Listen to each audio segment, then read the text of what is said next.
welcome to their Saturday morning Samoflange. Saturday morning Samoflange. Hey. Where am I? You're here. Again? Yes. Hi, Matt. I conjured you up in a seance. You came here. Your spirit is here. Your body is still resting at your house. Halloween's over. This ritual was done on Halloween. After last week's episode, I decided to just conjure, give me the spirit of Benjamin. Have you ever played with a Ouija board? No, you know what? I have not. I have never even. Not because I'm scared to. No, but nor have I. I've just never done one before. Growing up in the South, there's a lot of stigma around those things. There is. Sure. And then I've just never done it before. I'm not sure Megan would allow to have one in the house. Really? She's a little nervous about them. I mean, there's something to it. Because what if I say, is there a ghost here? And it says yes. Then we're Splitsville. And then you're done. You have to move. Splitsville. I know. It's like, there's real life and there's the movies. In the movie The Conjuring, the kids are fighting and they find out there's a hole they punch a hole in the wall and there's that door. So they unbrick it and they see the door and then they go in the door and there's the basement and they say, oh, look, extra living space. Right. Where that's what they said, extra living space. Where here's what I would have done. First off, I would have boarded up that door. I would have bricked up that door. Then I would have sold the house, moved far away. Sold it? You would have pawned it off on someone? Oh, yeah, definitely. Sold it, moved away. Would you have told them about it? No. No. I sell it last week. No, I'd brick up the whole wall. Okay. It's a centerpiece. I'd say, hey, look, here, sell it, move away, and I bathe in holy water till the end of my days. I'm not going down to the basement. Okay. But here's what they do. They go down to the basement. And then hilarity ensues. I doubt it. Okay, so... Yeah. Did you know that Poltergeist was based on a real story? No. We need to talk about that sometime. We do need to talk about that sometime. The majority of Poltergeist is based on a true story. Like, for real. And you can read about the whole thing. It's fantastic. Do you know what I want to talk about now? Poltergeist is better, though, than the story. Oh, okay. But yeah, I want to talk about Alan Rickman. Yeah, let's talk about Alan Rickman. That's our category. And a few podcasts ago, this is where we came up with the idea, because you were talking about how much you loved Alan Rickman. And a movie that we're probably going to mention again. But the thing is, though, it got me thinking, Alan Rickman, holy cow, I've totally forgotten about this guy. He's a great actor. I've forgotten about Alan Rickman. Well, you know what I mean. Yeah. As a top five, I was like, that is a great top five pick, because I can think of Alan Rickman stuff. And this didn't take long at all. No, not for me either, I don't think. It was really hard for me to pick my sorting. Your sorting? Yeah. I maybe looked over the sorting a little bit, but my five came straight to my head. This is one of the only ones that I actually have two honorable mentions with that I couldn't not say something about it. So okay, well, I may get one of those honorable mentions, but I'm going to say we're going to have three crossover. I'm going to go high today. Oh man, do you want three? No, I'm. Do you want two? Go lower. 4? And 2? Say 2. 2? Okay. Should I go higher? I don't know. I don't know. I'm going to go with 2 if you're at 3. Okay, 2. I'm at 3. Okay, here we go. So I'll go first. Oh, all right. My number 5. Galaxy Quest. There's our first crossover. Oh! You maybe pull this one off. I love Galaxy. It's so bad. It's so bad. It's hilarious. I tried to rewatch it fairly recently. Really? It's terrible. Really? I thought it was awful. And I love Alan's scenes. He's great in it. He's brilliant. He's in my top 5. And honestly, that's my number 2. Now, I'm not even kidding. It's my number 2. Okay, I thought it would be, because it's kind of a Star Trek, spoof. Yes. But Alan Rickman's character is the best character. He's by far the best of the whole thing. He's supposed to be the Spock-like character. Right. And it's about, actors who played in this show called Galaxy Quest. They're kind of doing a reunion, but these real aliens think they watch the TV shows and think they're these great warriors. Right. So then they have to pretend to be the roles that it's a great movie wonderful. Script. If anybody likes Star Trek and gets the whole Trekkie convention scene, if anybody's ever been to a Star Trek convention, you probably know what Galaxy Quest is. If you haven't, or if your boyfriend or girlfriend or whoever has been to a Star Trek convention, if you watch this movie, you will have a new understanding as to what it is. My favorite part is when they're communicating with that kid at the house, and they're asking him to do something. I can't remember. Communicator? It's like get the shield down or whatever. He's like, okay, I'm working. He's like, kid, where are you? Kid. Right. And then he has to run out to because his mom made him. Yeah. His mom kept yelling at him to take out the garbage. She's like, Mom, I'm serious. The galaxy is at stake. Yeah. And she went, just put out the garbage. Yeah. Like she's like, whatever. And it's a brilliant cut. It's an edit directly to him running out of the house with the garbage. Because they're panicking because it's down to the wire, right. and he has to take out the garbage. It is one of the funniest scenes in the movie. Yeah. But Alan Rickman's character is brilliant. From the first moment you see him, he's in the makeup room. Yeah. You know, they're about to go on stage, and he's so sick of this character, just like Leonard Nimoy got sick of Spock for a while. And, you know, he's typecast now because it's so famous. And he's staring into the mirror, and he's like, what am I doing? I had 5 curtain calls, you know, whatever Shakespeare play. Yeah, did, you know, and just like... And then all the other actors start rolling their eyes like, oh God, here we go. He's going again. and then he runs out. He runs out saying, I'm not doing this. And he leaves and they have to go get him and bring him back. It's great. And, it's wonderful. It's great. It's a great performance by him. I knew you would like it. The performance of his, and this is the hard part with this list actually was for this list. Normally when we do these, I rank the top 5 based on performances, like the actor themselves pulling it off in a way that made it so believable, whether or not the movie is crap, whether I like the movie or not. Mm-hmm. I had Galaxy Quest as my number 2, and had it as my number 1 for a while because of his performance, and because he's great. I remember I turned the movie off last time I tried to watch it because I was like, this is too hard. Oh no, because I was going to watch it again. Maybe I wasn't in the mood for it or something. I don't know, but it just wasn't doing anything for me. But he didn't let me down, right? All right. Well, what's your number 5? My number 5 is, we talked about before, Sense and Sensibility. Of course, that's a good one. I knew you like that one. It is a great movie. It's all around great in a lot of ways. He is the romantic interest of Emma Thompson, who I'm also a huge fan of. And I think part of it is just the pairing of those two. And but at the end, well, my point is that his part is fairly small in that movie. That's why it's number 5. Right. But he is so believable in every moment. Every moment is believable, even though he plays like a wooden, but when Victorian part. But when we were talking about top 5 Emma Thompson movies, you said it worked. Emma Thompson's character works well because of Alan Rickman. Yeah, because those two they played off each other really well, and that's how that. Because you care. You care. You felt for that storyline because of both actors. And that's one of my favorite movies simply because I get sucked into the characters. And I love that. Like, that's the point, right? Oh, yeah, of course. What you want is to be distracted and to be able to... Be entertained. Be entertained, right? And that happens with me so often during that movie with different things. But he's absolutely up there. And there's just... He's got that low, growly grovel that we all daydream about having, and like a dude just, got that panty dropping voice. There's nothing you can do about it. Right. No. So nice. That's my number 5. Okay. Sensibility. My number 4 is probably not on your list. Oh, okay. It may be an honorable mention. Let's see. Quigley Down Under. It is not on my list. Okay. Tell me about Quigley Down Under. Have you seen Quigley Down Under? Once upon a time. Oh, it's fantastic. Tom Selleck is the star. He is Quigley. That. I mean, that's all I know. And the villain, of course. Is Alan Rickman is the villain.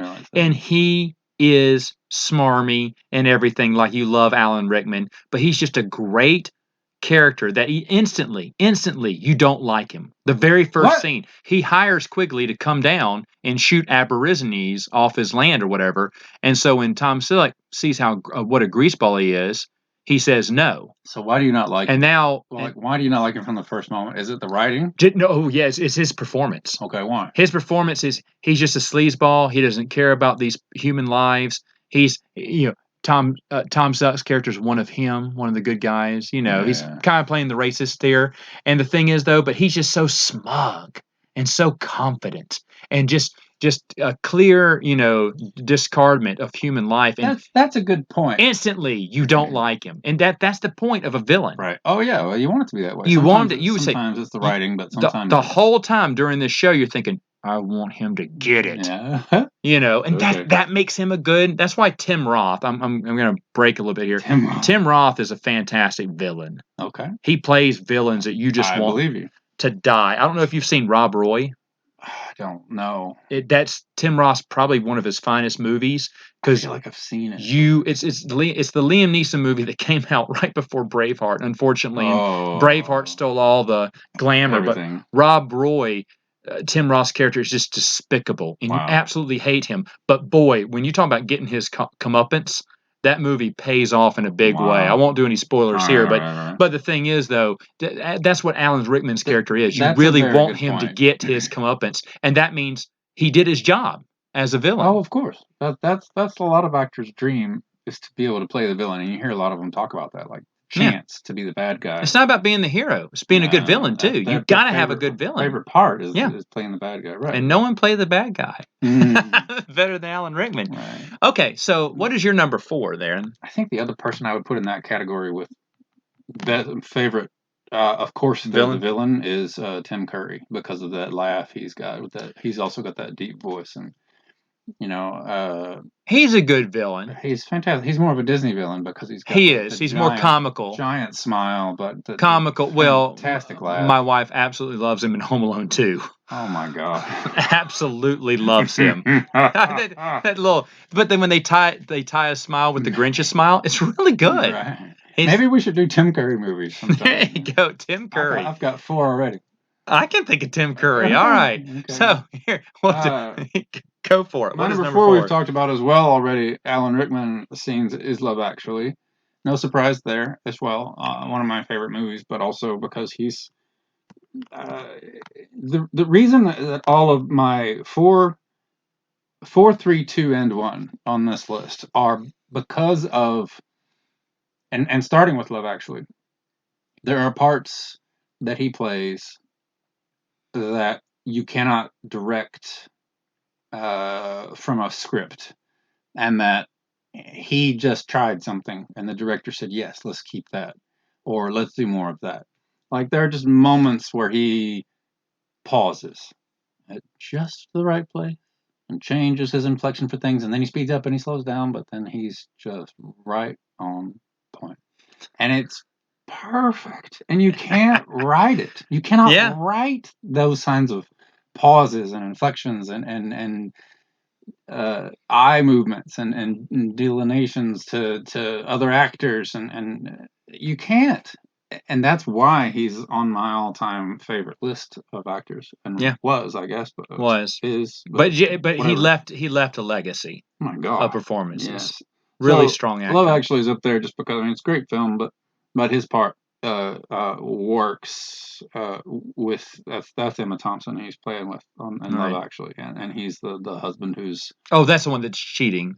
He's the one who's cheating. Right. I remember this. He's considering it is the thing. He doesn't, but he does emotionally, and that's the problem. He's strongly considering it. He's a happy family man, but he's like, and he tries to resist, and he resists, and he resists, and the girl persists and persists and persists, and he finally, buys her the present, the necklace and sort of thing, and tries to keep it from his wife, and it's just a bad situation. Wow. And so, but I mean, it's so common that it happens, and he plays it perfectly, and his remorse at the end when he gets caught is, so believable. That's awesome. Yeah, that's awesome. That's Alan Rickman, man. Yeah. All right, so my number 3. Time to swing for the fences here. Uh-oh. It's got to be Harry Potter, Professor Snape. Harry Potter, Professor Snape. Yes, that's on my list as well. That's number 3 for me. Is that our second crossover? That's our second crossover. Okay. The reason he is so good, and there's so many reasons for this. First off, I already had Snape. Snape is a well-defined character in the books. We're doing Harry Potter just as a blanket, all 7, right? Kind of, because he was Snape for all the movies. Same character for the whole thing. Same character for the whole movie. So Professor Snape, if you want to name a character here. But the thing is, Professor Snape is already in the books as a wiry, long-nosed, shadowy, creepy one. Mm-hmm. And then you have Alan Rickman, who kind of, in the stills, in the promo pics, looked ridiculous with the long hair. That's a good point. And I was like, oh no. What are they doing to Snape? They're making him look so stupid. Alan Rickman does not look good with the... And then his performance time. Yeah. And then it shows up. And he is wonderful. Look, probably my favorite moment from all of Harry Potter, period, is the moment he first shows up in potions class. He slams the door open. He said, there will be no silly wand waving or incantations in this class. And he flips around. And he does his eye movement. He's like, what? Yeah. And he eyeballs Draco, and he eyeballs Harry. And he's like, I will teach you how to brew fame, bottle glory, and ensnare the senses. And you're like, what? What is going on? And it makes everyone want to take potions. Everyone. Yeah, he took demand of that character. Yeah. And really owned it. Yeah. Which again, this is, besides Harry Potter, is a very well-defined character. There are a few characters in the novel that you walked away with, imprinted in your brain. You're right. Dumbledore, Harry and his friends, Hermione and Ron, and then Snape. Yep. That's really the only. I mean, McGonagall maybe, but really Snape is one of the arch professors that you always follow, and he's the most well known. Well, we talked about that in a podcast before. How sometimes the movie changed the character for us, though. Yeah. And Alan Rickman's performance blew me away, which I thought in the movie still. I mean, the picture of him as Snape, I went, oh, that looks silly. This is gonna be trash, right? And it wasn't. No. It wasn't. It was good. What number? It's magnificent. Harry Potter was my number one. Oh well, go ahead. Anything else to add to that? Well, it's the same reason as everything he does. You can't script, and it's really all his inflection and timing. Now, there are certain things that I'm sure, like the comedic timing with when he bangs his book on, he tried to get Harry and Ron to study instead of stop talking, and he like smacks him on the head. That could have been improv for all I know, but like that sort of thing you can script. You can time that with a director. You can cut it. You can edit it, whatever. But things like when he randomly comes upon him in the alley or in the hallway, and he says, like I think in the first one, and he says, "Now what would 2 young Gryffindors be doing inside on a day like this? Be careful. People might think you're up to something." And he does this little eye flick from both of them. He goes flick, flick, flick, and he walks away like deadpan it. And no one told him to do that. He did it, and the director said, "Cut, brilliant, fantastic. Check the gate, move it along." Yeah, and they went, and it's all of that. Every scene he's in, and all the way from start to finish, all 7 together, is just him being him, and it's just you can't put it on a page. Also, ever. That first movie is The Invisible Cloak, where he just reaches out. Oh yeah, he reaches for the camera, and you're just and you believe it's all believable. Yeah. Now, first off, kudos to the director for shooting that, Chris Columbus. Genius. But great. But he's got to react to the camera. He's not reacting to people. No, that's a camera. Yeah, and he is doing great. Yeah, he is doing great. He is in the scene. Nails it. There's a lot of points here. The remorse in his face after killing Dumbledore in the last one, but he has to hide it from the rest of them. But you can tell inside he is conflicted, but he has to remain stoic. There's no line. There's no line about it. But he has to remain stoic. But you can see that's the point. There's no line to hang on. It's all facial and movement and everything. But it's all inside him, and it's just one look he's giving. Mm-hmm. He's conflicted. He hates what he did, but he cannot break in front of the other Slytherins. He does. We could do this all day. Yeah, we could too. Yeah, we could do this all day. With Snape. Yeah, I agree. That's why it's my number top 5 best Snape moments. It's a good one. All right. So what is number 3 for you? Go ahead. We've covered my whole list after this because we got Potter, Galaxy Quest, number 1 and 2. Yeah. Number 3 comes in at Robin Hood with Kevin Costner. Actually. No, is that our 3rd crossover? Number 1. I am so glad you have Robin Hood. I adore that movie. Go for it. And I have so many lines. Did you hear that what's his name? Kevin Costner was upset about that Alec Rickman was stealing scenes in the movie. What? And that he was just really good as the sheriff. What? And Kevin Costner was like, I'm the star here. Because he was showing him up. No. His own scenes. No. Wow. Raise taxes and cancel Christmas. Cancel Christmas. Yeah. That is his portrayal of no one will ever come near doing a better job. Richard Harris is Dumbledore. Alan Rickman is Snape. Alan Rickman is the Sheriff of Nottingham. He is. There is no other one. I've never seen anything close to that. He played it perfectly, and there's humor, but it's not campy. No. He doesn't cross the line. He runs, and I love how he runs the line, just toes the line between campy and just enough comedy. Yeah. Not too much, but just enough. Yeah. What was the other quote I think I'm thinking about? You have to correct cut your me. heart out with a spoon, or That's a good one too. I forgot about that one. cut your heart out with a spoon. Why a spoon, cousin? Why not an axe? Because it's dull, you twit. It'll hurt more. Yeah, exactly. Well, the other one is he tells the girls, "You come with me. You come in an hour and bring a friend." So bad. So bad. The sheriff of Nottingham is honest. I'd forgotten. How good he was. I rewatched the movie a few years back because my wife loves Kevin Costner, and I remember enjoying that movie too. Yeah. And I was thinking, okay, here we go, Kevin. It's a fun movie. And then I kept laughing at the sheriff of Nottingham. I was like, I had no idea Alan Rickman was this good. Yeah. And I mean, honestly, it became my number one just because I just recently rewatched it. Really? He is just like I said about a year ago. Like when he's really angry and he goes in there and he like stabs the thing like 100 times and he doesn't even say anything in the whole scene, but like the witch says something vexes thee, and he just he like just. What do you mean something vexes thee? And he's so angry, so mad because he's stabbing that thing over and over, and it's great. He is great, and he definitely stole the show. He stole the movie. Yeah, he really stole the movie. You know what? I'm not gonna disagree with you. I don't know what it was about that movie, but I watched it a million times, and he may have been the reason, and I didn't realize it until now. Yeah. But yeah, that's my excellent movie. My number one. But truthfully, Potter, Galaxy Quest, and Robin Hood, I could put interchangeably. It feels like between 1, 2, and 3, like those. Well, just all. There's another one that I'm guessing is in your honorable mentions. Oh, because it's my number 2. Well, it's Die Hard. It is Die Hard. How dare you not put Hans Gruber? No, it's just because Die Hard I love, and I can't not say Hans Gruber with an Alan Rickman podcast. Here's where Hans Gruber really shines for me. First off, notorious villain. Right, but tell me the difference between Hans Gruber and your other villains for Alan Rickman. Okay, all right. Hans Gruber is a smart villain. Yeah. He has a twist. He has a thought process. He can be kind and gentlemanly, but he will kill you in cold blood. Right. And not blink about it. Right.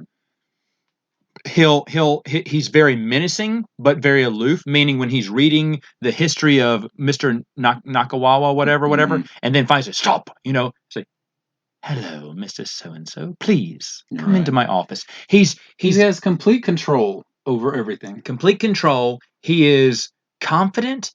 He is smart. He's a smart villain, and he is so witty.